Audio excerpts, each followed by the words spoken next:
Welcome to The Explainer. Today we're going to dive into a really fascinating mental puzzle, all based on the work, The Challenge of Simple Truths. We're going to explore why sometimes the most obvious, most straightforward facts can be the absolute hardest for our brains to swallow. So let's start with the big question.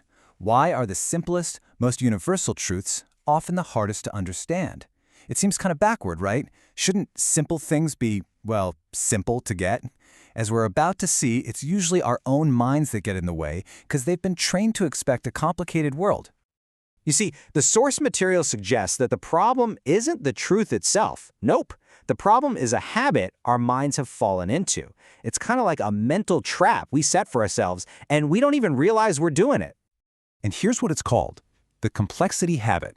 Think of it as a reflex. We're just so used to dealing with heavy, complicated problems at work, in the news, you name it, that when something simple and light comes along, our brain just instinctively feels like something's missing. It feels too easy. And that's what leads to confusion where there shouldn't be any. This illustrates the two paths our brain can take perfectly. On one side, you've got the simple connection. It's direct, it's a short path, it feels light. But then there's the other side, the complex connection. This is the tangled, roundabout path our intellect defaults to. It feels heavy and familiar, so we think it's more important. But really, that's the path that just leads to more confusion. So how does this actually play out in real life? Because this isn't just some abstract idea. Let's look at a few incredibly basic examples from the source and just watch how our complexity habit immediately kicks in to make them seem difficult. All right, here we go. Simple truth number one. Water flows from high to low. This is a fundamental principle of physics we all learn as kids. It's why rivers flow to the sea. Seems impossible to argue with, right? So how on earth does something so basic get complicated? Well, our habit of critical thinking, which is usually a good thing, it immediately starts searching for exceptions. Instead of just accepting the core idea, we go hunting for loopholes. And just like that, our brains start firing off these arguments. But wait, what about a sponge? That soaks water up. Or, yeah, but how does water behave in outer space? By focusing on these weird edge cases, we completely forget the basic principle that governs our everyday world. We're making a simple truth way more complicated than it needs to be. Okay, let's try another one that seems just completely obvious.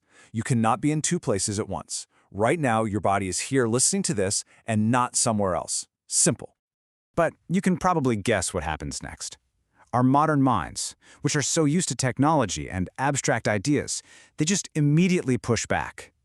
We start looking for any way this physical rule isn't absolutely true in every single way you can think of.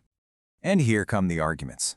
Well, my mind can be in the past while my body's here. Or we get all philosophical and bring up quantum physics. Or we point to technology. On a video call, isn't my presence kinda in two locations at once? We end up rejecting the simple, direct truth of our own physical experience. All right, this one feels impossible to argue with. I mean, come on. If it's raining and you go outside, you're going to get wet. It's a direct consequence. And yet, our complexity habit still finds a way to wiggle out of it. So here, our brain changes its strategy. Instead of accepting the simple cause and effect, it immediately pivots to problem solving. We don't argue that rain isn't wet. No, we argue that getting wet isn't inevitable. And what's so interesting about these arguments is that they don't actually disprove the rule. Just use an umbrella, wear a raincoat, wait under a shelter. None of these deny that rain makes you wet. They're all just proof that we instinctively look for ways around the basic principle. We're trying to prove it isn't an absolute, inescapable law. So this habit gets even more powerful and honestly a bit more confusing when we step away from the physical world and into the world of pure abstract logic. Okay, the source gives us this really tight, logical statement. Think about this for a second. If something once was not, it logically has to follow that it once was. I mean, for it to have not existed in the past, it must exist now for us to even be talking about it. It seems perfectly clear, right? But even here, our minds just resist. We'll claim it's a contradiction, saying if it was nothing, it should stay nothing. Or we'll try to force a choice, asking, well, which is the real truth, was or was not? And of course, the most common way we complicate it is by injecting emotion, right? He was not in my life, so even though he is now, he feels like nothing to me. We just cloud the simple logic with all this personal feeling. So if our minds are just naturally wired to do this, to always default to the complicated path, What's the solution? How do we break the habit? Well, the source offers this beautiful and really clear metaphor to help us out. Just think about that for a second. Simple truth is like plain water. It's light, it's clear, and it does exactly what you need it to do. It quenches your thirst directly, with no extra baggage. But here's the problem. Our minds, our palates, are so used to complex sugary flavors that when we're offered plain water, we become suspicious. We think, just water? It must be lacking something. This is too simple. We've forgotten that sometimes all we really need is that plain water. And that's really the whole takeaway here. The key is to completely reframe our thinking. Simplicity isn't a flaw, it's not a weakness or a lack of depth. It is sufficiency, without all the extra burden. It's exactly what you need, and nothing more. And that leaves us with this final, really powerful thought.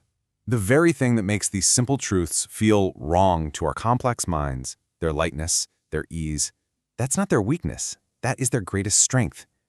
So the challenge isn't really understanding the truth. It's just unlearning our habit of demanding that it be heavy.